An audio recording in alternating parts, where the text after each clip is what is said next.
All right, here we go. Aaron Carter, welcome back to VladTV. What's up, big dog? How are you? It's been a little while. It's been a little while. About a year and some change or so. About that, yeah. Yeah. A lot of stuff has happened since then. A lot of stuff. Yeah, you got a new baby, first of all. Yeah. That's the biggest deal. I'm a father now, Yep. and it's crazy. There's, you really understand, like, when people say, it's different for everybody. Now I get it, So it's, he's a good boy, though. His name's Prince Lyric Carter. So he got his name from me because Michael Jackson crowned me the king of pop. When he passed away, gave me the jacket and everything. And so I figured Prince Lyric would be a great name for him. So in Lyric, for the fact that I'm a poet, I write my stuff and I love lyrics and I love being able to tell my stories in my music. So nice. And then Carter. There we go. He's how old now?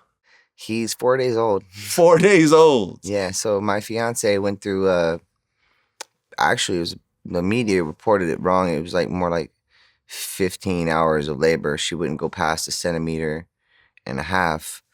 And, and his heartbeat kept dropping. And I'm sitting there up like 3 days, like the whole time. She was pretty much in labor, it felt like, for probably like 1.5 days.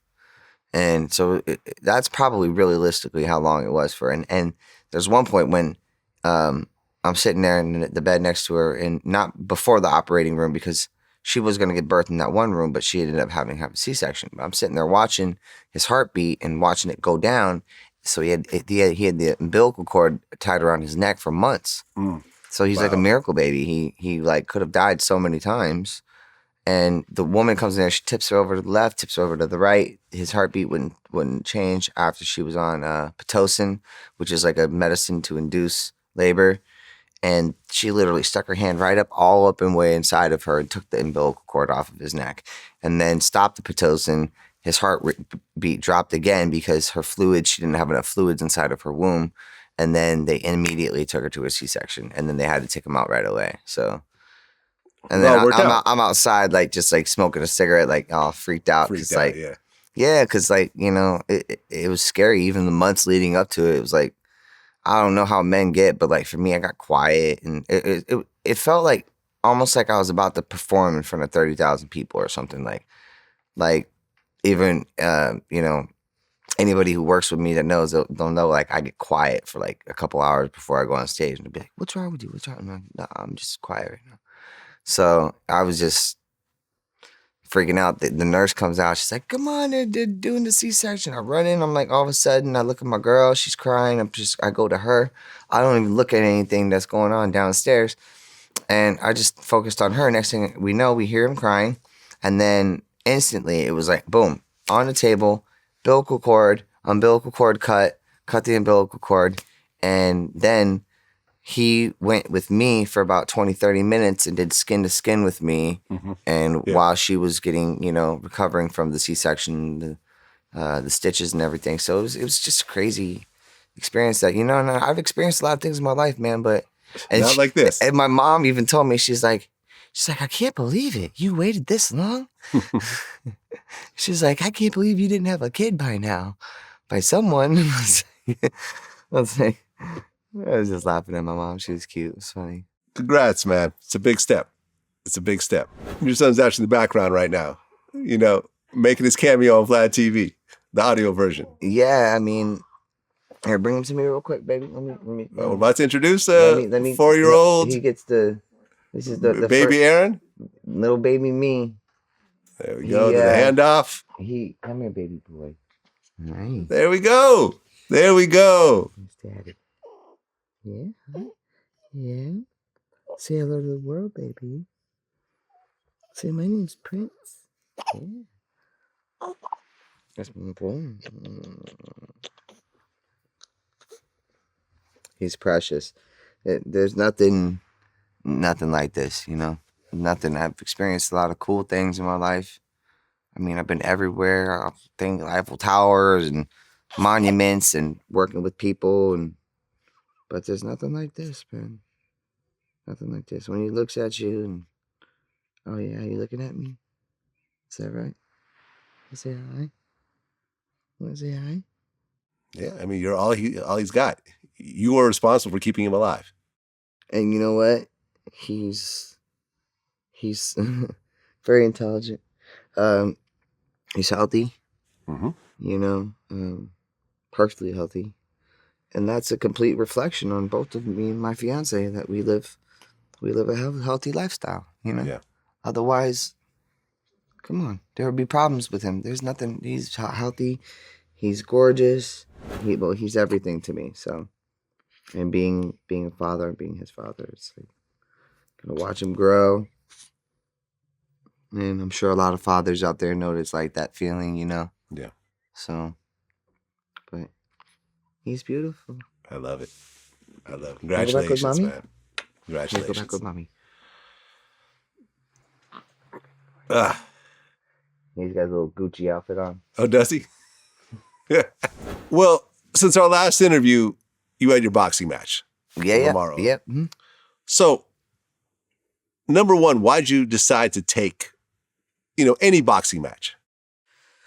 Well, I mean, first and foremost, I just like to, I'm the kind of dude that likes to stand up for myself, and I don't really let anybody mess with me or intimidate me. And I figured, okay, well, boxing's, it's a cool little thing I could try out and do. I'm very athletic and it's healthy for you. And, I put a lot of money into the training and it was good for me. And then Lamar Odom comes along there and obviously, I did that thing, podcast with Steve or whatever, and he was like, well, I thought that was unfair. And to me, it didn't matter. That's not how I even looked at it. I looked at it just like, kind of like I think how my dad would. And he was a bad motherfucker. And he would just be like, he always said, it was like, the bigger they are, the harder they fall. And he always taught me that. And I was just like, I'm going to go in there and, yeah, maybe this guy's going to, give me 2 concussions on my head, which he did. And, I looked over at Chuck. I said, yo, man, stop this shit, bro. Because, like, I'm done. I ain't going to I'm not going to let this guy, like, not actually knock me out in front of the world. Well, okay, so leading up to the fight, okay, you decide that you want to do celebrity boxing. They approach you and they say, Lamar Odom, someone who is not even remotely your size. Right. Like he is 6'10". Yeah, Lamar's nothing there. 250 with a arm reach of like across the room, like Plastic Man. Yeah, he's one of the biggest basketball players, Yeah, that's what I'm saying. You're what, 6'2"? I'm 6 foot. Okay, you're 6 feet. How much did you weigh at the time? I'm like 175, 165. Okay, fluctuate. So he's got 10 inches plus 75 pounds or so on you. No, more like 100. 100 pounds on you. A lot of people consider doing celebrity boxing, but usually they pick someone roughly their size. Right. You went the exact opposite direction. So why not say, okay, yeah, I'm going to do it, but can I have someone else? Yeah. Does it have to be Lamar Odom? You know what? I think everybody putting it together, they wanted 2 big people together in a match. Didn't matter what size they were. And, I'm notorious for getting very, very good ratings and very good headlines. And I think it was a smart decision on the promoters' parts and everybody. And to me, I was just like, you know what? The bigger the challenge, why not? Why not? I'm not gonna die, so he can't kill me. So hi baby boy. Let me go in there and one day this little guy will see that I'll be like, that his daddy went in there with all the guts and all the glory that he had. And I just was like, and if you watch the fight, I got like 13 shots on his head right in the beginning. Yeah. So, but that didn't work out. Right. And we'll get to the actual fight. But leading up to it, you did the Steve-O podcast, right? And Steve was like, oh, okay, I assume you got a big bag for this. And you were like, nah. I got 15,000. Mm-hmm. And that's the truth. And I guess Damon might not like that be said, but you know what? I know Damon. Yeah, it's all good. You know what? I know it's all good, but like, I'll be honest with you, Damon should have paid me a lot more money for that. So, well, you got 15, and you claimed that Lamar got 40. I know Lamar got 40. Okay, so he got 40. I mean, neither one of these amounts. I'll add allegedly. Okay, neither of these amounts are very big, especially what you got. Most people would say, I'm not going to get in the ring with anyone for 15,000, much less a monster like Lamar Odom. But you went ahead and did it. Because I guess there was supposed to be some back end that you're supposed to make off of it? He gave me 5% of the company, and then I was supposed to get back in on the pay-per-views. But he told me that the pay-per-views didn't make any money. Okay. Which is completely untrue. But I'm not worried about that too much. The whole thing is, Vlad, is that I went in there and I was like, I just want to show people a different side of me, and that's strength. You know? And not really like being too aggressive and shit online and things like that, but just, this is a sporting event and it's one for the books. I mean, the only other fight you can think like it was Oscar De La Hoya and Shaq. And I'm not Oscar De La Hoya. Right. So like I had like 3 months of training or something like that. So I'm just proud I got in there and, was able to stand up as long as I could because he was a big guy. And, like leading up to the fight, I did a lot of did training in Santa Monica, and it was just a good experience, It was, I don't know. So you start training for the fight, and at one point you were training naked on your OnlyFans, I guess? Oh, hell yeah. Yeah. Adam22, I guess, posted the video. I guess you were upset, Adam, for doing that?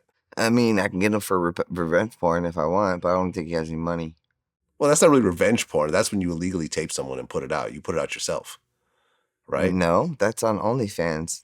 Yeah, but you still put it out. That's not technically OnlyFans. Yeah, but that's not revenge porn. Revenge porn is when you personally tape someone and then put it out without their consent. That's what he did. He took something from a personal site and the TOS. I mean, you could get him for copyright infringement. But not revenge porn. Not really. It falls under the category. Okay, I don't know. I'm not a lawyer. Maybe you're right. I've already talked to my lawyer. I've already talked to my lawyer. Okay, you've talked to your lawyer. Okay, but I don't care. It's whatever. Right? I really don't give a shit. Right. Because I am who I am at the end of the day, and I'm not mad at Adam for doing it. I don't give a shit. Okay. Well, I remember I interviewed Lamar. Did you watch the interview I did with him? I watched a little bit of it. Okay. Yeah, I did, of course. And I remember I showed him a video of you training naked. Uh-huh. And he was like, oh, okay, I'm going to beat his ass now. Hold on, he got his dick out? Yeah. Oh, no, I'm going to beat his ass for that. I'm going to beat his ass for that. Yeah. I'm going to beat his ass for that. He got his whole little pink package out. I'm going to beat his ass for that. He found that disrespectful for whatever reason to have you training like naked. So he was like, I'm going to knock him out now just because of that video. He's not me. And I love trolling people a little bit. So, right. And I made probably about 50 grand off of that one picture. Okay. And video. So I'm not complaining. It is what it is. So, okay. So then the night of the event comes around. Ice-T and Coco are hosting it, right? Chuck Liddell was the referee. Cisco and Peter Guns fought in the undercard. How do you think that went? I didn't watch anybody's fight. Okay.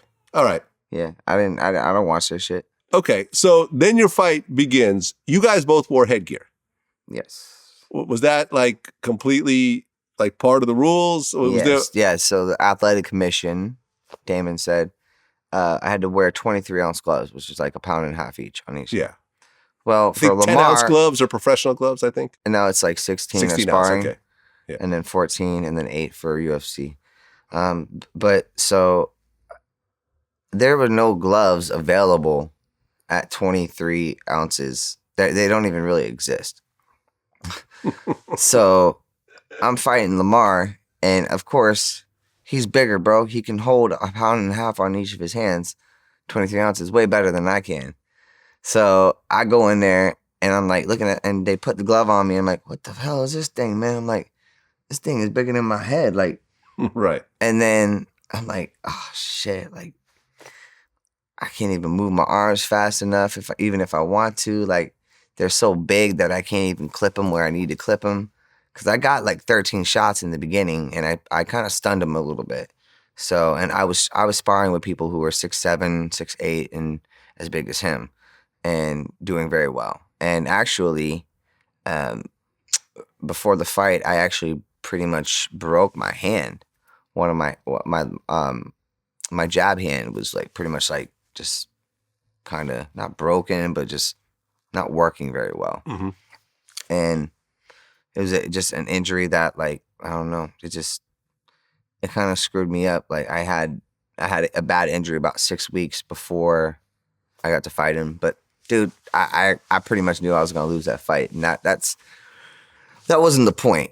The point is that I went in there knowing, like, it's, hey, you know what? It's cool. You can come in second place, man. You know, like, you know, there's nothing wrong with that. You know, and I actually have a potential fight coming up that's way bigger numbers. With a different person. Everybody knows who he is. You can't say who it is? I can't say right now, no. Well, ink's not dry yet. No. Okay, fair enough. I'll get the LOIs done soon. Okay. Someone around your size, though, this time around? Yeah, and he's probably going to get real tore up by me, because the first person I ever fought was somebody who was almost like 3 times my size. Right. So, like, imagine what I'll be able to do to somebody who's even close to my size. You're going to make a big mistake getting in the ring with me, because I cannot be knocked out. Lamar didn't knock me out. Okay. That's a fact. He knocked me down. Yeah. I got up every time. But then where his reach was, there was an opening in the headgear. So he gave me 2 concussions on my head. So, and then I went upstairs. I kind of forgot like 20 minutes of whatever happened afterwards. Go upstairs. All my friends and all my peers and family, some family were there, and my fiancée and everything. And then they're like, oh, you got to come down for the after party thing. And I'm like, all right, let's go. And I go down there and hang out for a little bit. I don't drink or anything. So like, I just, I went down for a little bit, and I was like, saying what up to people. And that was pretty much it, you know? And then I was in Atlantic City at the hotel there for about a week. So it was kind of like a little vacay too for a little bit. But yeah, man, he hits like a freight train. There's no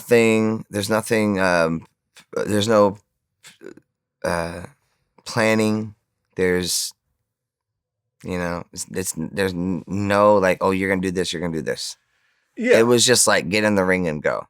Right, because I remember. Like, I'm not kidding. No, I remember like in the beginning, it's like, I think he like, you know, let you hit him like a bunch of times. He kind of just like stood there and let you kind of like. I don't think he let me. I mean, I remember you hit him like with a bunch of shots. But I was in him. You got to understand, his arms are really long. So when I was up close, where I got him, he could not hit me. Okay. If you watch the video again, you'll see. All right, he couldn't hit me because I'm too close to him, and he's got a longer reach. So he had to keep me at a distance, and that's why you noticed that he was pushing me all the time. Yeah, I mean, getting pushed by Lamar Odom. He would push me away, though. Yeah, because if I got inside, that's where I could do some damage. Right. I remember at one point you kind of spun around a bit, mm-hmm. and then he hit you with a few hits. And was that the first round or second round? Second round. Second round. And then at that point, he threw me into the ropes with one of his hits. It was a interesting match, to say the least. You know. Yeah. Clearly, like, I knew I wasn't gonna win, but I wasn't gonna back down. And that's all I can do. Well, I mean, in our interview, Lamar said that I hope we could be friends after I kick your ass. Were you guys friends afterwards? Nah, I'm not. I don't care to be friends with Lamar Odom. Yeah, he ain't my steez. Not your cup of tea. Nah. All right. Well, it is what it is. You had another fight afterwards, I believe. Like J-Lo's ex or something like that? Yeah, I mean. Well, after the fight, you and Soulja Boy kind of went at it. Yeah. I guess you called out Soulja Boy? Or did he call you out? I called him out very decently. No, Who started this whole back? I don't even know how. I don't call people out. I don't give a shit. he called me out or something like that, or somebody said that like we should box or something, and he says, "Oh, Aaron Carter, who is Aaron Carter? Like, who is that? Who is that? Who blah blah boo boo." Soulja Boy sent me a DM in 2014, and he said he didn't even know who I was, so that was a lie because I put it up on my Instagram. Like, don't you try to play me with that funky ass fake, rap shit. I don't play that shit. I don't need to rent cars in my videos to own them. Right. He said, "I'll beat the candy out your pockets." Well, clearly he knew what my song was, so he knew who I was. Instantly, he contradicted himself. Okay. Would you do a celebrity boxing match with Soulja Boy? I will whoop the shit out of him, bro. Okay, so you officially will take on that fight. Yeah, if we both get 100 G's, cool. I mean, the two of you are kind of similar in size, too. No, we're not. No? Soulja Boy probably weighs 120 soaking wet. Okay, let me see. I probably weigh right now 163. Yesterday I was 167. So okay, so Soulja Boy is I was 164. Soulja Boy is 5'8". Okay, so you're a little taller than him. I'm a lot four taller. 4 inches taller. His weight, yeah, probably about 160, probably. 160. You think that's high? That's high? His weight? Yeah. That's not his weight. What do you think his weight is? Come on, everybody should look at him. I mean, he's skinny. He's skinny mini. Soulja Boy is probably 125 pounds soaking wet. Okay. Us guys, when we're skinny, we like to lie about it because we don't want to be so skinny. Bro. All right, well, listen. I think that'd be a much closer fight. He smokes too many blunts. He would not be able to last. The adrenaline dump would hit him. He doesn't have any experience in boxing. I do. So I did 6 months, of training, like legit training. I spent thousands of dollars. I worked with 3 different trainers. I even worked with Deontay Wilder's sparring partner. Really? Yes. Okay. So, it's not easy. People think that boxing, it looks a lot easier than it is, and you get in there, and if you don't know what you're doing, you'll get that adrenaline dump. And that's the first, minute, something like that. And all of a sudden, you'll just get super tired. You don't want to drop your arms and all this stuff. And it's almost like stage fright, right? So how singers get stage fright. It'll go away, but you just got to keep fighting through it. And Soulja Boy would get adrenaline dump real quick.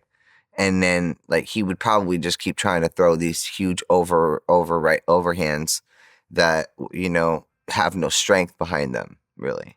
So, I mean, me, it would be, I would be toying with him. I would be playing with him. I would be studying him as I'm fighting him.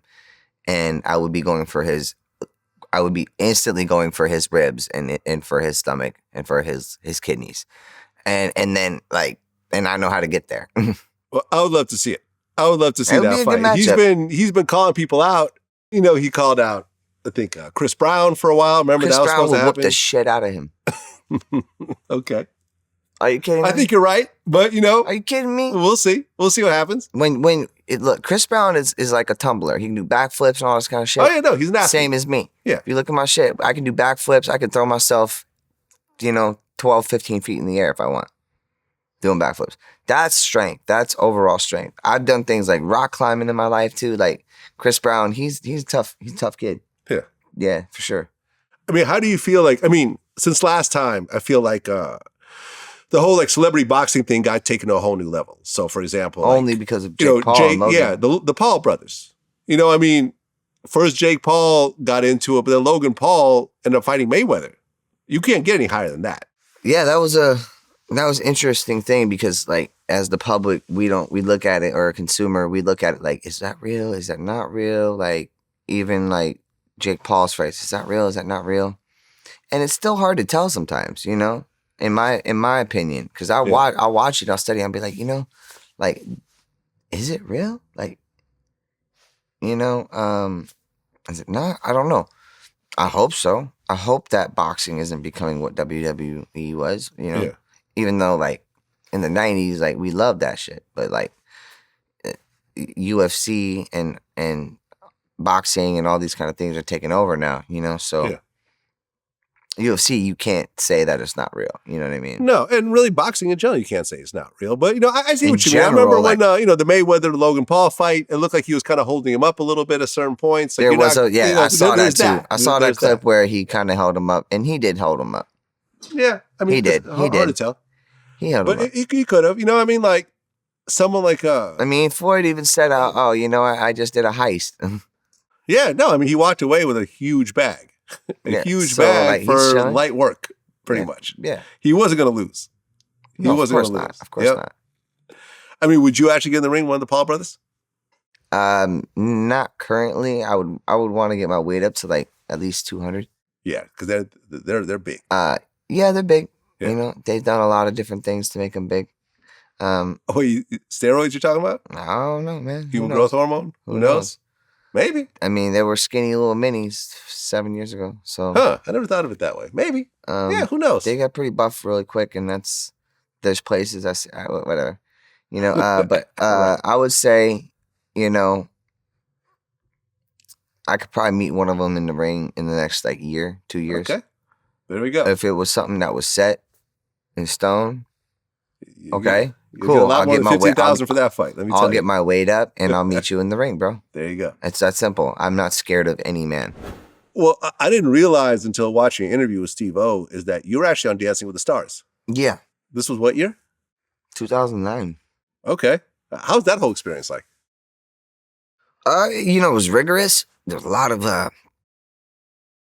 like press campaigns we had to do, promotional things, packages, which are like all the videos and testimonies and things. So it was a lot of work. It was good, but it was, I mean, life-changing in a lot of ways. I made a lot of money, you know. Yeah. How much do you make as a contestant on? I made about $500,000. Okay. All right. There we go. That's a real amount right there. Yeah. And then do you get more if you win? Yeah. Okay. How much do you get if you would have won? I mean, probably like $1 million. Okay. Yeah. An extra $500,000. Yeah, I was number 5, but that was out of 16 people. Okay. And I mean, it's still going strong these days. You know, Iman Shumpert just won it. Yeah, I was surprised about that actually. Yeah. I was surprised. He kicked JoJo's butt. Right. Because, you know, I mean, he's not known to be a dancer at all. I mean, he's a basketball player. But maybe it is the public that's voting, you know? Yeah. Sometimes I was a little skeptical of that because Donny Osmond beat me. I was like, Donny Osmond. I was like, who is Donny Osmond? You know, Osmond, Marie Osmond and all that. I was like, I still don't know one thing about Donny Osmond. Nice guy, but I don't know anything about him. Yeah. Well, I guess in the interview you said that you hooked up with your dancing partner, Karina Smirnoff. Yeah, we weren't sexually involved, but we made out a few times or whatever it was, a couple little things, you know what I mean? And then she had a falling out with her fiance, Maxim Shmirkovsky. And, you know, we started becoming interested into each other. And then it was just kind of like, you know, we made out a couple times, whatever it was. Went on some dates together. I mean, and then I was just like, nah, I don't really want this kind of relationship type of thing. And then Max was mad at me during the whole competition. I think it was a Jenna Krupa, or what's her name? Something Krupa. I don't know. I forgot what her name is. And he got mad at me about that because I guess he was blaming me for their breakup or something like that. So, and I mean, when you really get personally involved with a lot of the people and contestants on the show, yeah. And I think that a lot more people like hook up. I mean, what's the dude from Shark Tank that he married? What's her name? There's y'all know what I'm talking about, but like there's a he was and she was on my season. You're talking about a Kim yeah. Herjavec? Yeah. Herjavec was his last name. He's the billionaire on Shark Tank. Right. She was paired with Shark Tank star and future husband Robert Herjavec. Yeah, Robert Herjavec. So and they ended up, the billionaire guy in Shark Tank. Yeah. So, there's a lot of people that they're probably like hooking up. They're probably fucking and doing all kinds of crazy shit. Right. But we never went that far. Then we started not really getting along, and then and then Karina stopped. Her and I we couldn't do rehearsals together anymore. So I had to have she would hire somebody else, teach them the choreography, and I would go into the studio and work with them. Then she started like stepping on my heels a little bit, or stepping on me with her heels, and like kneeing me in the nuts and shit like that. And then next thing you know, we got voted off the next day. So I was like, and that was that. Yep. I was like, man, don't piss off a Russian, bro. Like, now my girl, she's Eastern Bulgarian, so like she's right next door. But I don't know. I got a thing for like, European girls, I guess. I don't know. Well, you had mentioned that you had dated Mel B from the Spice Girls. Yeah. It was pretty low key. Not a lot of people knew about it. But yeah, we were together for like a couple of months. Yeah. How old were you at the time? This was just 3 years ago. Oh, recently? Yeah. Oh, so she already had the baby by Eddie Murphy and everything then? Oh, yeah. Her daughter is a fan of me. Yeah, that's what I'm saying. Her daughter walked in and was like, I can't believe you're hooking up with Aaron. I had posters of him on my wall. No, I was just laughing. I was like, I don't know what to say about that. Like, it was kind of she was a sweetheart though, she's a good girl, Okay. Well, Mel B's a good girl, She's been through some rough stuff in her life too. Right, because there was the whole issue with Eddie Murphy, I guess, not claiming the baby in the beginning, and then... Is that what he did? Something happened, yeah, because I think she sued him. She never really talked about it with me, Yeah, apparently, he wasn't paying child support or whatever, because he, was claiming it wasn't his in the beginning, and then they went to court, but he never showed up, so she just got a default judgment. So then, she got the child support, but then there were some problems with her husband afterwards, and just a bunch of drama and so forth. Yeah, I mean, I knew a little bit about her relationships from her, but out of respect for her, I'm gonna keep that private. But yeah, I mean, I know she's been through the ringer when it comes to like love, and when you do what we do, it's really hard to, man. I'm telling you, Vlad, it's hard to find real love. Like you don't know sometimes. You don't know what's going on. Yeah. Like sometimes somebody that you think is the closest person with you and your significant other, you could be sleeping with the enemy and you don't even know it. Yeah. When you're in our position. It's really, you got to be really scarce and like, you got to understand that. Like, so for me, like here's the problem with me, I think, is like, I have a tendency of picking the same apples off of a tree. And you know what I mean? Which means I have a bad picker. I need to go to a different tree. They're all sour apples. And you just got to be on guard, man, when you do what we do. And I've always tried to stay very humble. And when it comes to like relationships, obviously, I got my own thing. I do my own thing. I don't give a fuck what anyone says about me. If someone wants to say some shit, I'm gonna go at your throat. You know what I mean? Like, because I know who I am at the end of the day. And, like I said, being in this industry can really, you would think, all right, because that person's been in the industry, they know a lot. Well, there's people out there that don't know a lot and that are so sheltered because of being in the industry, like Britney Spears. And, I toured with Britney for 2 years. Really? Okay. Yeah. When was this? What year was this? This was in 2000 and 2001. Okay, so she was at 1999, 2000. This was Britney at her height? This was Britney One More Time tour. Yeah, exactly. Which is, she's just coming out and she's the biggest thing ever. Yeah, and she was doing like 20, 30,000 seaters, Jones Beach, stuff like that, and I ended up getting kicked off of the Backstreet Boys tour at 9 years old because the Backstreet Boys were jealous that I was watching them on the side of the stage and fans were screaming for me instead of them. So they kicked it. So that's the last time I ever did anything with Backstreet Boys. They kicked me off of their tour when I was 9 because they were mad that fans were screaming for me because I was by the soundboard to the left of the stage watching them. So, and then I went and I toured with Britney. I did the All That Much Music and More tour, the Nickelodeon tour. It's where I met my first girlfriend, Amanda Bynes. And then I did the Britney tour. Or actually, right before the Britney tour, what I did was what it was called. It was a Walmart tour where we had this truck that turned into a stage, and I did free concerts at over like 300 Walmarts. Okay. In a whole year. And we just put out the stage, and it was a free concert. Then Britney's tour, Destiny's Child, Usher, Brandy, and they're the ones that kind of got me started. And that's why I have more of like an urban following than I do have with like little white kids, you know? Like, cause I'm not really like that. I don't know how to explain it. You know what I mean? I'm different. I mean, when you look at Britney now, you know, she just was able to finally end her conservatorship. Right. Sorry.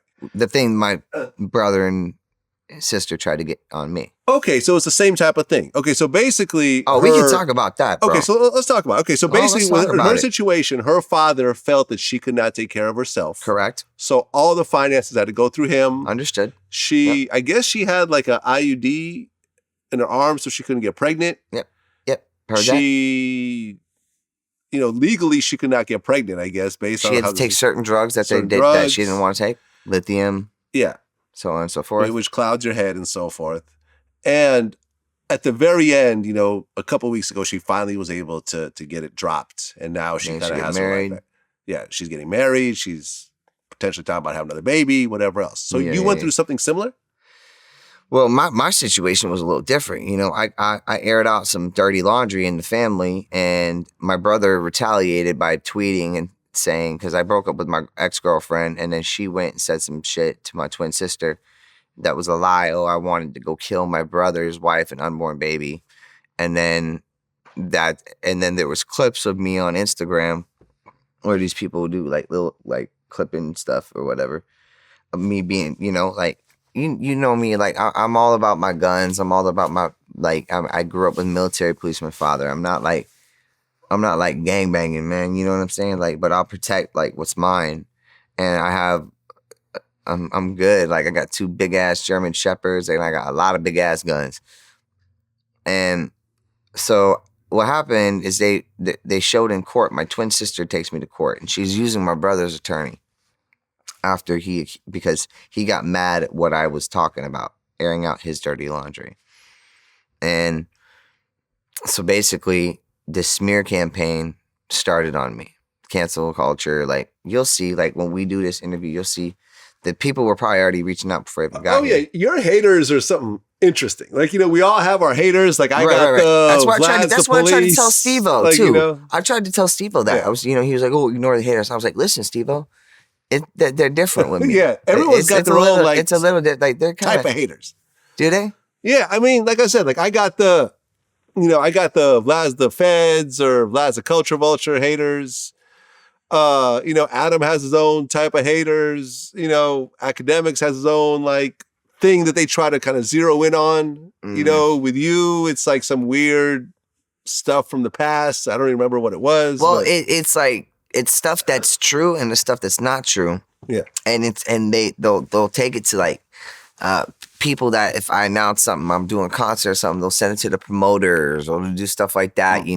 And it's some of it's true stuff, some of it's not true stuff. Like they like to call me an animal abuser. Well, I have 4 dogs and they're all AKC registered and they have a beautiful home and they're very loved, and I show that all the time. Mm-hmm. They like to call me a pedophile. None of that's ever happened. I was in a relationship with Mel B. What interest do I have in little girls? That's really sickening. They dox my address, and now I got to move for the 3rd time because of them. I just moved to a gated community. I'm moving to the mountains. You ain't gonna find me. You ain't gonna find me. All right.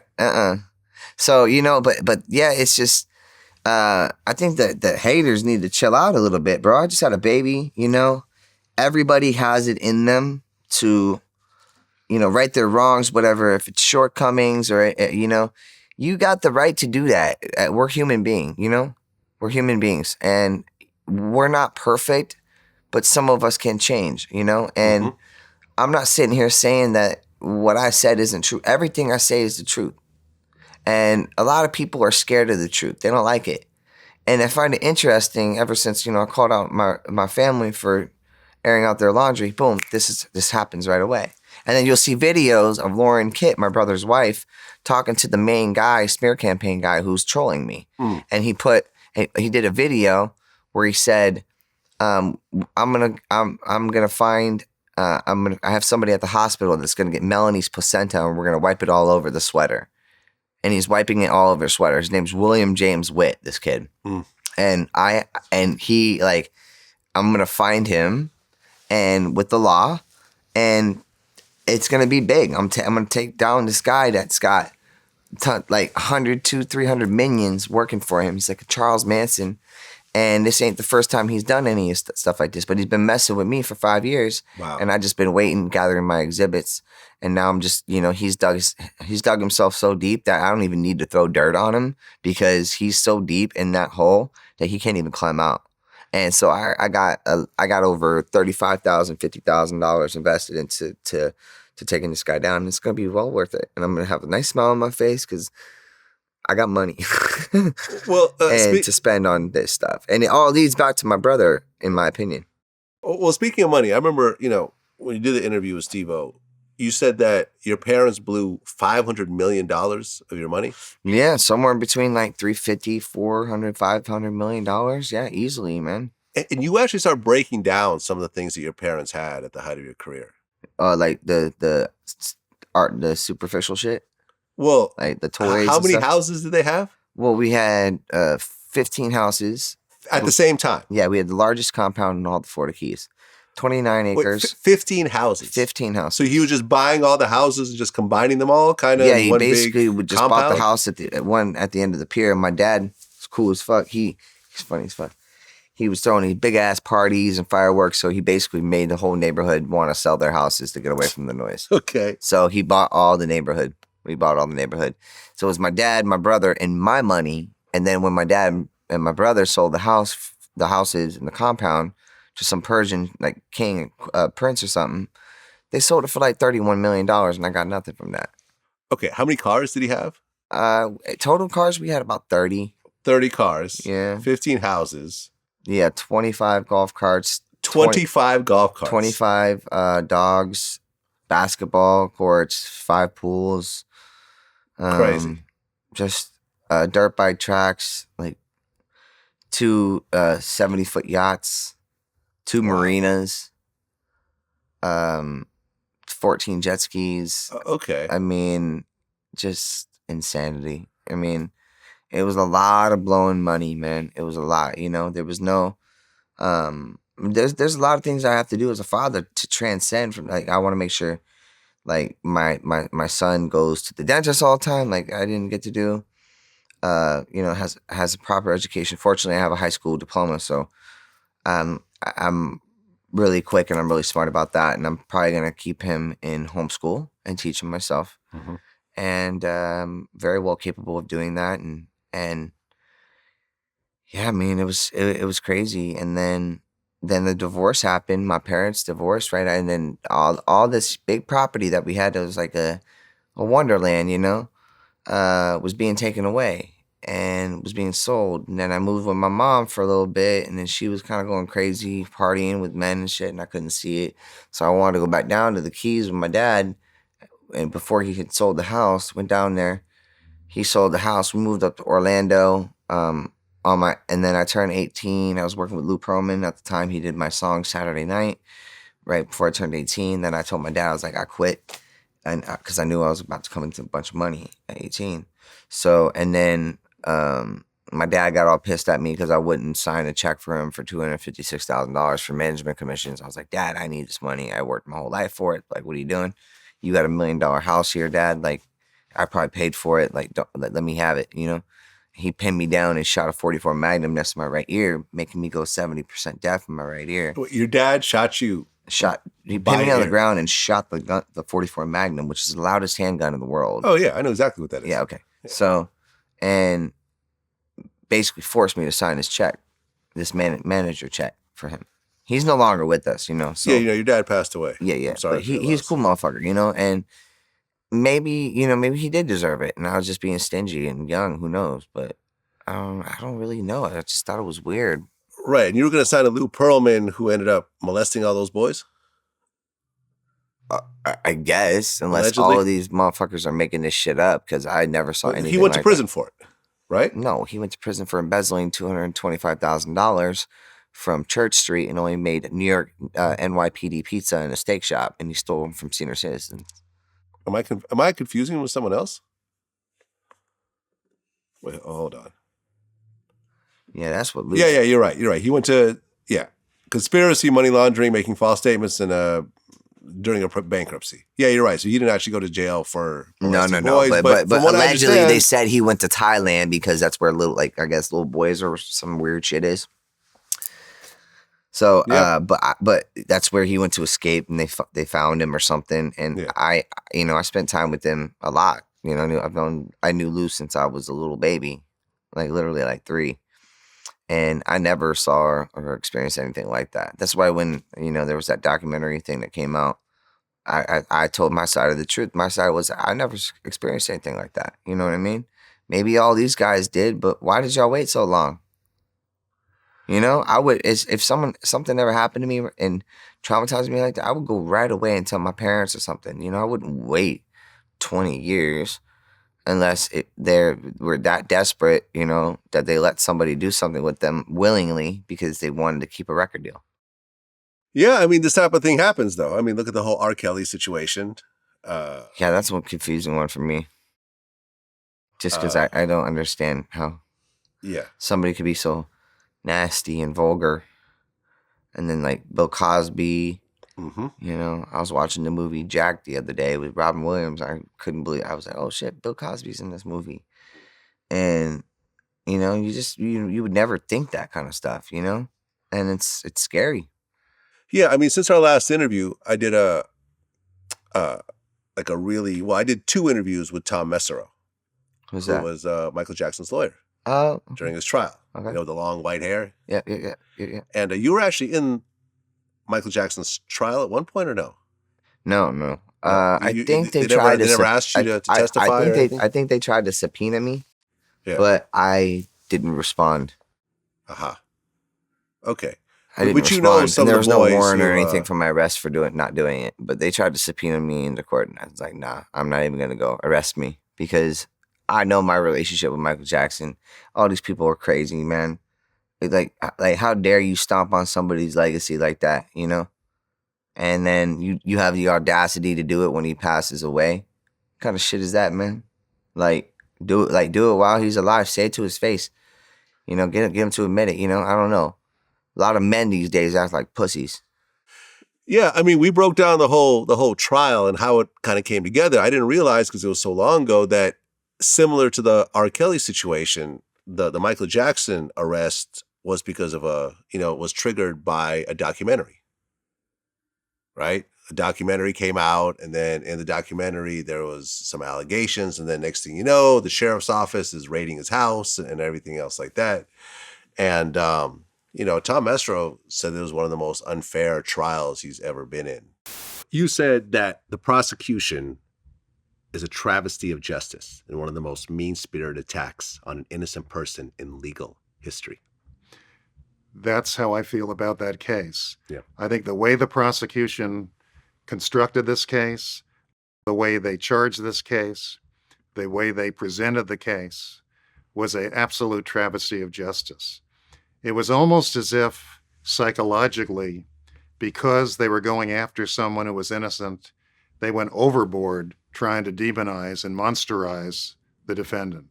As I've said earlier, I mean, how do you possibly charge Michael Jackson like he's a mafia chieftain? Like, he said that the whole thing was just a sham, and ultimately... Well, it sucks because there was a lot of people that were making allegations. Yeah, well, so Michael was found not guilty on all counts. So get this, though. When he gave me his jacket and I did his 47th birthday party with Jojo Wright from 102.7 Kiss FM, he was there, me and him. and I smashed his cake in his face. Like, the experience that I personally had with him then was just normal. He was a normal, funny, happy, loving guy. I spent my situation with him. I was like 15 years old. That night I asked him, hey, do you know where I can get some weed? He got me some weed the next day. I smoked some weed with him. And because I used to smoke weed with Michael Jackson, man. I'm jealous. Yeah. I'm jealous. And we man. went, you got to smoke weed with Michael Jackson. On God, on my dad. Weren't you hanging out with Rodney Jerkins also? Yeah. Right. Yeah. I interviewed Rodney, I think, since our last interview. And he really kind of broke down the whole Michael Jackson like relationship that he had. And Michael took me to school. I always tell people like that was college for me. It really was. I learned business things that I didn't know in the publishing area that I didn't know from him. I learned how to challenge myself in a different way musically, melodically.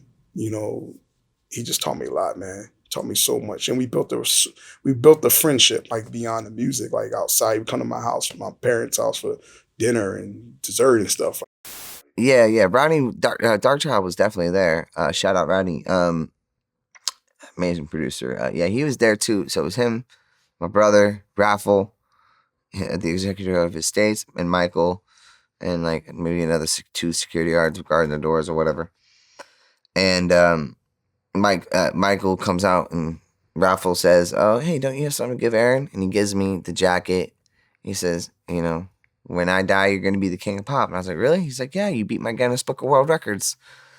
So, because I beat his Guinness Book of World Records. You still have the jacket? Of course. So which jacket is it? It's the one made out of all Swarovski crystal.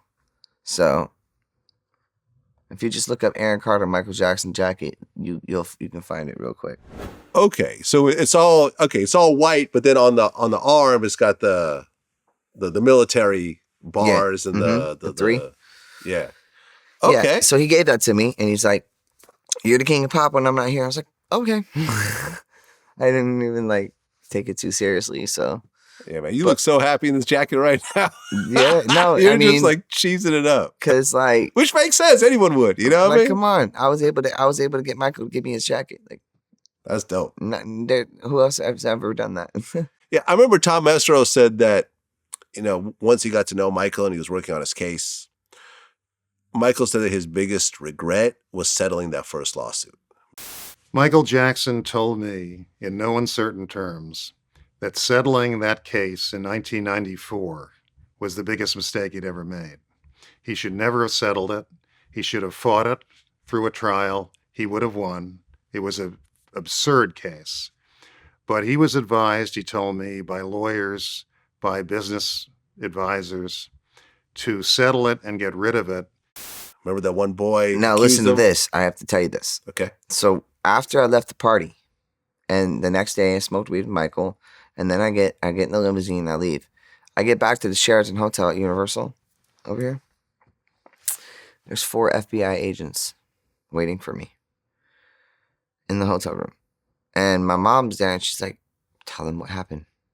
And I'm like, what do you mean tell them what happened? And I sit down with them and they all ask these super sexually exploiting, you know, questions, backsided questions. And I knew that at my age already. And I looked at all 4 of them and I said, are y'all crazy? I said, what you think I'm going to do? Tell you that Michael did something bad so that we can sue him for money? That's what I told him. I was like, you're and I looked over at my mom and I was like, are you serious, Mom? I was like, what is going on here? Why are you letting this happen? And she goes, well, I think something happened. You know, I think something. I'm like, really? That man did nothing but be hospitable, kind, loving, giving, everything you could think of. We rode 4-wheelers for 5 hours, me, him, and Chris Tucker in the mountains at nighttime after his birthday party. Him and I hung out and talked pretty much all night. Got a couple hours of sleep. I wake up. He's not even in the room. He pulled out a cot for me in his room because I asked him, I was like, I want to hang out with you. I want to be around. You know, it was Michael. Yeah. You know, I want to hang out with him. I wanted to hang out with Michael. He pulled out a little cot or something. I laid on the cot. I wake up in the morning. His bed's made. there's a cleaning lady that wakes me up. I keep asking, where's Michael? I go over. He's got this huge statue figurine that Michael Jordan sent him for his birthday because he collected that stuff. Went and smoked some weed with him, get in the car. And then all this shit happened when I got back to LA. And I'm like, what the fuck is this? I was like, and I looked at my mom. I go, are you really trying to go at Michael and use me for a money grab? I was like, nothing. And I looked at him right now. I said, nothing happened. I said, Michael was flirting with girls right in front of me. Actually. Yeah. And it was hilarious because he was very charming. I bet. It's Michael Jackson. he made girls just light up, blush. And like, I saw him looking at girls' booty. I said, I saw you looking at her booty. He was like, I was like, and so I hear these stories of like Wade Robson. And then I'm like thinking to myself, wait, hold up. I know Wade Robson. Wade Robson pretended to be the voice on my album, Aaron's Party, for my brother.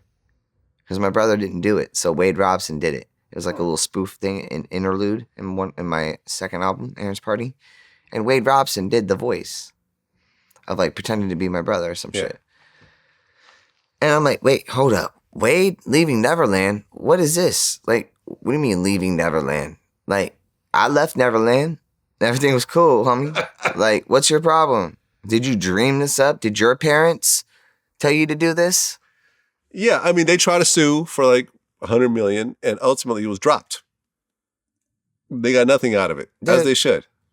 Nothing. That dude didn't do shit like that. Yeah. Like, I knew Michael better than all of them.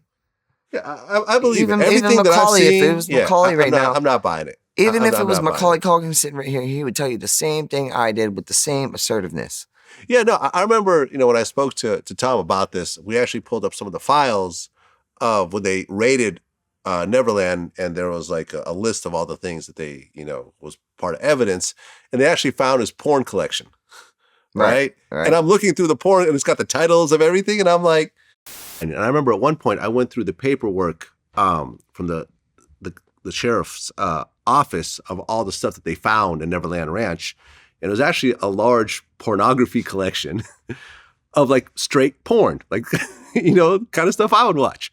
And at that point I said, okay, that's all nonsense. Michael Jackson seemed like he was a straight man. Well, when they raided Neverland, and again, it was 70 plus sheriffs raided Neverland, they found hordes of Playboy, Penthouse, and what I call girly magazines. Right. And they didn't know how to explain this because they knew this could help the defense in explaining he's not a pedophile. He's not someone who's enraptured with young males. Mm-hmm. He's a heterosexual male who likes to look at beautiful women who are naked. Well, this type of stuff I watch. Like this is not gay at all. Like, you wouldn't have a porn collection and that big and as a gay man of all straight porn. Like, that makes no sense. And the guy couldn't really have relationships too. Remember I was telling you how hard it is? Oh yeah. But what we do, like, to find like a normal relationship, it's hard as hell. You got to date people of the same caliber as you that have as much to lose. And when you're Michael Jackson, there's no one at the caliber. He did Lisa Marie Presley, but he couldn't even do that. And then he had to find a surrogate. Yeah. That's sad, man. This life can be sad if you let it. Yeah. It could be really lonely and really sad if you let it. Also, he had the kids, and yes, that changes you, but I don't think it fully changed him, I don't think it really, because it was hard for him to, I think, not to have had the actual emotional connection to make that child. You know what I mean? Yeah, nothing against people who get surrogates, because that's such a blessing. Well, I mean, he got a surrogate, but I don't think those children are biologically his. I don't think that was his sperm that was used in that surrogate. Those children do not look like him in the least. No in the offense, least I bit. know Paris and all that, but I kind of agree. I mean, it just is what it is. My buddy B. Howard looks more like his son than anyone else. Well, if you just look at all of his siblings, do you know what B. all Howard the children. No, I don't. B. Howard, look him up. B. Howard? Yeah. Look up B. Howard, Michael Jackson, and tell me that's not Michael's real son. Oh, yeah, that was like Michael Jackson. Okay. Right. He's a singer, too. Yeah, he looks a lot like Michael Listen Jackson. to him sing. a Michael Jackson song. So you're saying that's his real son? That's my friend. That's his real son. Okay. And the world doesn't even really know it. Okay. Listen to him sing. This is you saying it, not me. I'm not. I'm saying it right now. You know, this is the first time hearing about this. Well, yeah. I mean, I just want to say, and listen, at the end of the day, you know, kids are kids. Like, it doesn't matter biologically, not biologically. You know, clearly he raised them. You know, they're great kids. You know, he had an emotional connection to them. But the reality is that none of those kids look like him. And when you look at his, you know, Michael's siblings, who many of which had mixed kids, I agree. they look like the fathers and the mothers. Like, No, they don't look. None of them look like Michael Jackson's kids. I can't disagree with you. I see it just is what it is. I feel there's a certain level of like cognitive dissonance with Michael Jackson fans, where they're like, "No, those are his kids." We refuse to believe that this man lied about anything in life, and it's just like 100%. Yeah, 100%. But yeah, the Michael Jackson army is pretty serious. It's turned against me a few times. It's been they're serious. They're not as strong as they used to be, but at least they know that I got his back. You know. Yeah. And I don't have his back for them. I have his back for him. There you go. And because I know him. Well, you know, you look at boy bands now, and clearly the biggest boy band in the world is BTS. Is it? Right now, yeah. BTS. Well, I know they won 4 awards at the AMAs, right? Yeah, I mean, they have that big song with Coldplay. Well, that song sucked. Butter? No. Smooth Like Butter? Universe. No, there's one called Smooth Like Butter, too. That song I don't know about, but Universe is the song that I know. That song, shit. Okay. I mean, number one, are you surprised? Am I going to get the BTS trolls now? Maybe. Well, I mean, look. I got nothing against them. You know what I mean? I hope they're really singing the records. All right? One. First of all, there's no Milli Vanilli here. You don't think there's a Milli Vanilli? There better not be, because I'll be pissed off.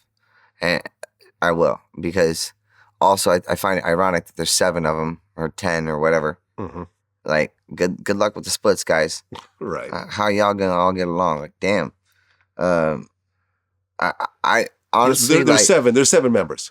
Yeah, 7. So, you know, I do not care to listen to any of their music. It's not my style. It's not what I listen to. You know what I mean? It's nothing against fan base or BTS. You know what I mean? Yeah, I mean, we're too old and we're also male. I mean, these guys are geared towards a teen female audience. No, so, but as you know, the Z generation is now like 25 when they're like 15. They have no filters. I guess. But no, it's the truth. Okay. These little kids that are 13, 14, 15, 16, you don't see them rapping at this age now too? Well, that's true. Flossing guns and shit. Right. Like, what the hell? I mean, you weren't in a boy band, but you were part of the overall genre in terms of like the the audience and so forth. Mm-hmm. When you look at someone like a BTS, mm-hmm. what do you think is the greatest obstacle that they'll have to deal with? Longevity. Mm. Longevity. That's the problem. Yeah. With 7 members, longevity. Also, I mean, there's a fan choice type of thing. I get it, but I feel like we're losing so much talent. I grew up in the 90s, man, with Bryan Adams and just Journey, Steve Perry, and just vocalists that were just out of this world. Steven Tyler. I see what's happening with music now, and I'm just like, there's, the only greats that we really have right now is Bruno Mars. Okay. Best male singer. I can see that. Best male singer in the world. No, it's a fact. Wait, best male singer in the world? Ever. Yeah, in the world. Like, Bruno Mars. Over Sam Smith? Chris Brown? By far. Really? His tone, the register he can hit, of course. Absolutely. Bruno Mars over Chris Brown. Yeah. Chris Brown, probably about a 4. Chris Brown's no slouch, man. Well, neither am I. And I'm up there too. I'm about a 4.5 octave range. So on my Love album, you can clearly hear that. So I can hit higher notes than Sam Smith. So, I would put Bruno Mars, Vocalist, definitely. Chris Brown, amazing. Me, I'm amazing, definitely. I've studied my craft and I know what I'm doing. I've done classical. I've been trained in many different ways with vocalization. Even my vocal coach was Michael Jackson's vocal coach, Seth Riggs. So I don't know if Chris Brown worked with Seth Riggs. He might have. Bruno Mars smokes 2 packs of Cowboy Killers a day, and he's got one of the highest. Cowboy Killers. He's got one of the high. That's about Southern in me. He got that. He's got one of the best ranges of any male. He has the best range of any male in the industry right now. I mean, there's also Usher. Nope. Usher can't hit the notes. Bruno can. Trust me. I know. I mean, you mentioned longevity. Justin Timberlake managed to come out of the boy band era and have a really successful solo career, and continues to be successful. I feel he's the one that he broke the mold to a certain degree. He broke the mold to a certain degree. Yes, I think that, and I think what you mean by that is that he pulled himself away from the nostalgic era. Yep. And a lot of these boy bands, you know, the O-Teens or whatever, O-Towns or whatever. O-Town, yeah. O-Teens. The Ovaltines. They're stuck in the past. 98 Degrees. I see these guys, you know, they tour and they do the Pop 2000 tour. I was on that tour and I quit. Yeah? Yeah, I quit. I was like, I'm not doing this nostalgic shit no more. I'm not doing it. No, thank you. Told my agents, everybody. You know, I'm sure they're all pissed off at me, but whatever. If they don't want to book me shows, don't worry about it. I can book my own damn shows. I manage myself. You know, I have a great team around me. And if I want to book a tour and have 100 dates, I can do it with the snap of my fingers with my Rolodex. So I don't even need an agent. Like, I mean, I'm trying to think the greatest singers right now. I mean, although he's a little busy these days, you can't forget about R. Kelly. R. Kelly's vocals are no joke. Yeah, I'm more of a Keith Sweat fan. Okay, but Keith Sweat can't touch R. Kelly. He got that tone, man. He got that sex tone, and yeah, you know, he's got a great tone. He's got great songs. You know, it's great too. Kelly, Babyface is amazing. Yeah, I mean, Babyface's tone is incredible. He got it. Stevie Wonder. Yeah, I mean, yeah, if we're going back, way into time. Right, but I mean, R. Kelly is still relatively, I mean, you know, he's not young, but he's still relatively, you know, in the conversation these days. You would put Bruno Mars over R. Kelly? I would put Bruno Mars over everybody. I'm telling you, I'm a singer, man. Over Michael Jackson? Over Michael Jackson? Wait. I would put him over Michael, and I love You Michael. would put Bruno Mars over Michael Jackson? Over Prince? Over Prince. Over Prince and Michael Jackson. Bruno Mars. He's going to watch this video and he's going to get a high five from somebody. I'm not basing it off of swag or reputation or anything. I'm basing it off of actual sonics. Okay. I mean, listen, you're a singer, I'm not. So we're having a different conversation right now. Sonically, his range blows them away. Okay, let me ask you a question. How about, if you're talking about range, Bruno Mars versus Mariah Carey? Because she got range. Especially now, he'll kick her ass. Back in the day, no. Back in the day, no. But best female singer of all time is Whitney Houston. Whitney Houston. So Whitney Houston versus Bruno Mars. Do not tell me Bruno Mars right now. Do not tell me Bruno Mars. Whitney in her prime? Whitney in her prime. Whitney in her prime. National anthem Whitney. Whitney in her prime could kick the shit out of anybody. Okay, there you go.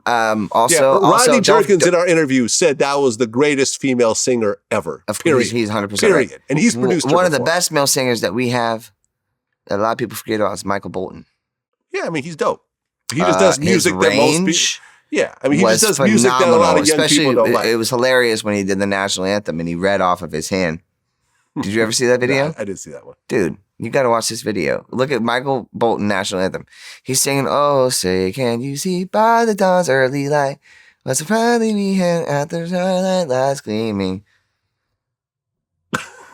Whose broad stripes and he like literally looks at his hand, bro.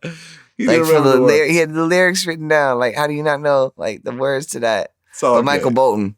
Hey, you're Michael Bolton.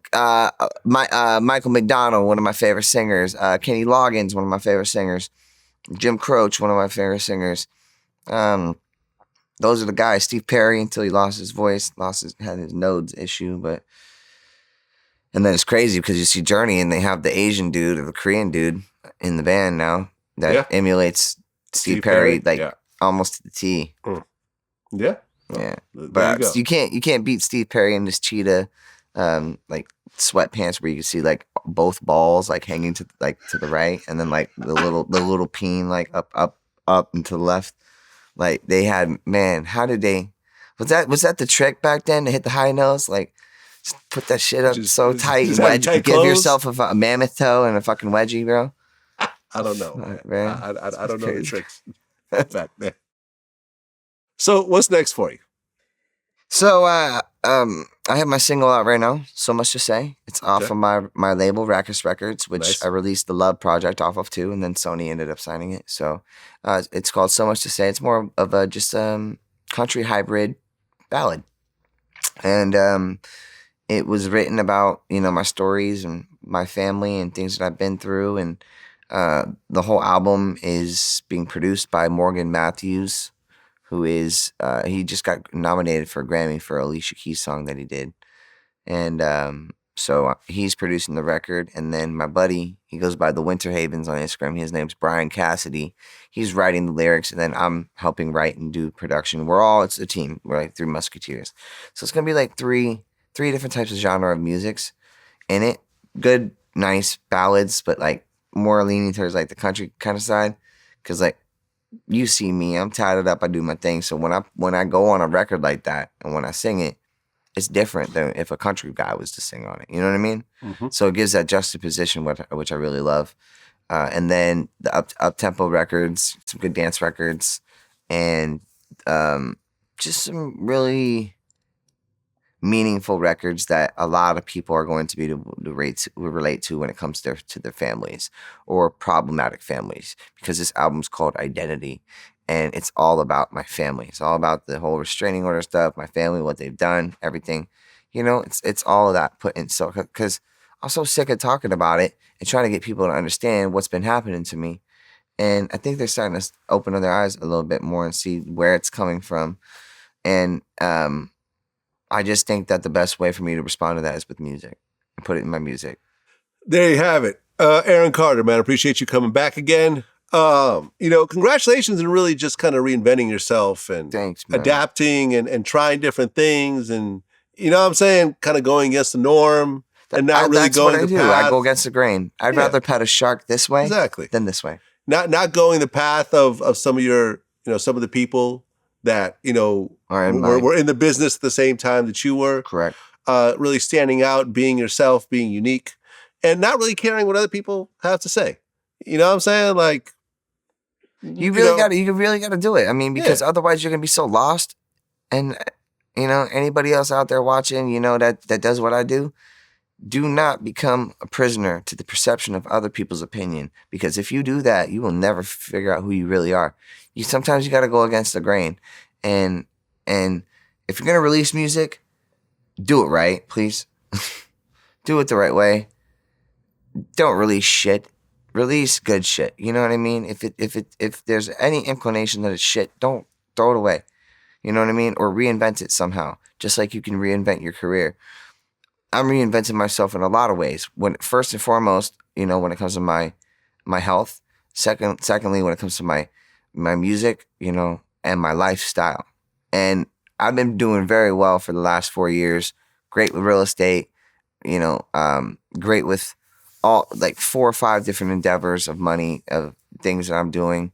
I haven't even touched the road in 2 years, and I've made more money without even touring in the last 2 years. Nice. So I've been able to figure out how, the world works, how finances work, and putting a good team around me, having better people around me, and really just understanding also the disease of addiction and what the triggers are and how to avoid those. I don't club, I don't drink, I don't do nothing like that. I dirt bike and stuff out in the desert. So you're totally clean now? Oh, I mean, I cut back on even smoking weed. Okay. And I have a nicotine patch on now. Okay. like, what was your main, like, the addiction that you struggled with the most? Because you've been to rehab. Every time I went to rehab, it was for huffing duster cans. Huffing duster cans? Like computer duster cans. I would go to like 100 of those cans a day. Is that like nitrous? Kinda? It's worse, way worse. Worse than nitrous. And it destroyed my body. It destroyed certain chemicals in my brain, you know, endorphins and serotonins. Why that as opposed to I have no idea. Pills or cocaine or I have no heroin idea. Or yeah, ecstasy I know. I just the because usual, you know, oxy. Because maybe I guess it was like it felt kind of childish to me because I was introduced to it by my sister when I was 17, 16. Okay. And it was kind of like a whip it, I guess.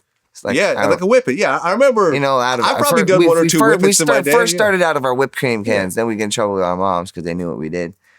And then. Oh, you get high from whipped cream cans? Yeah, you can do it off. I just did it just for the whipped cream. But. Yeah, no, you can do it off of whipped cream.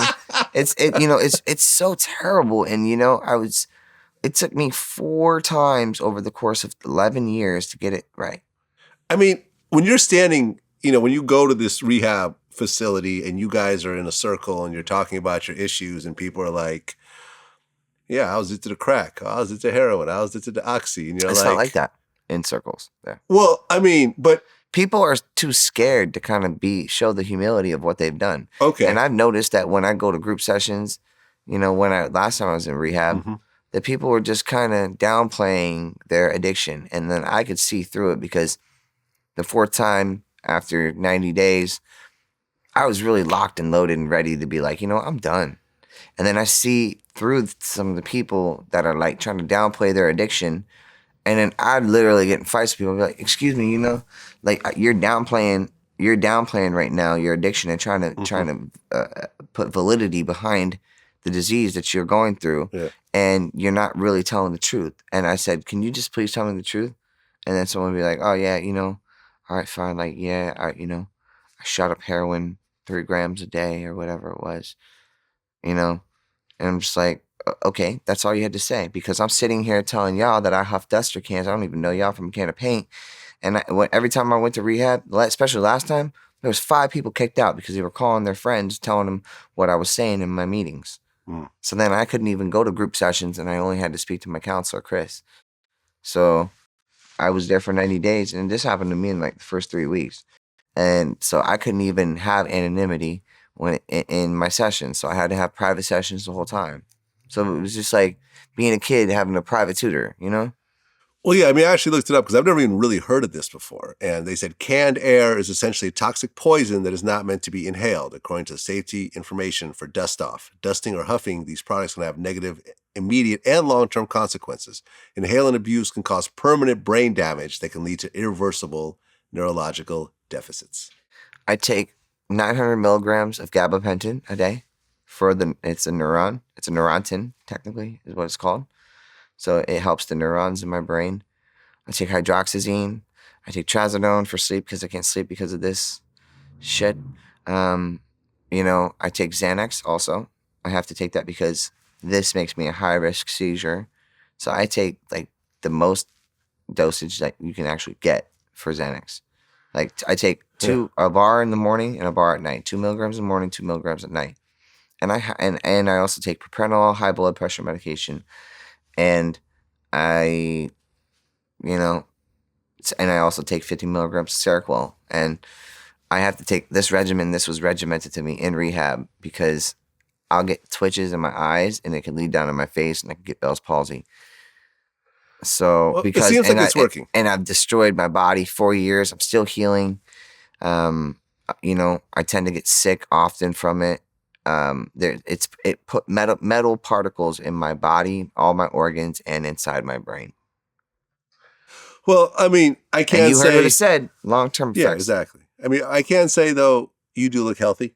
Thank you. You know what I mean? Since our last interview, you look healthier. You look a little heavier as well. Thank you. You know, so whatever you're doing seems like it's working. Thanks, man. You know what I mean? Yeah, so, I appreciate and now that. you have more of a reason to live. Yeah. Because now you have this little baby that cannot survive without you. Exactly. So there you go. That's an even bigger motivation to do the right thing. Yeah. And it's my job to, you know, be the provider, make sure I'm on point, make sure that agents know what time it is, you know, booking agents, people, whatever, like that, who I am. Like, yes, I'm a household name, but I'm also just a person and I've been through a lot of struggles and I just deserve a second chance. You know what I mean? I agree. Everybody in this world deserves a second chance, really. Not unless you're like a mass murderer or something crazy.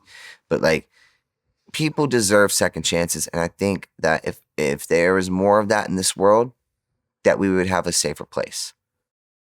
I agree. Aaron Carter, appreciate you coming back, man. Yo, All the VladTV, best. of Until course, next bro. time. All right. Peace.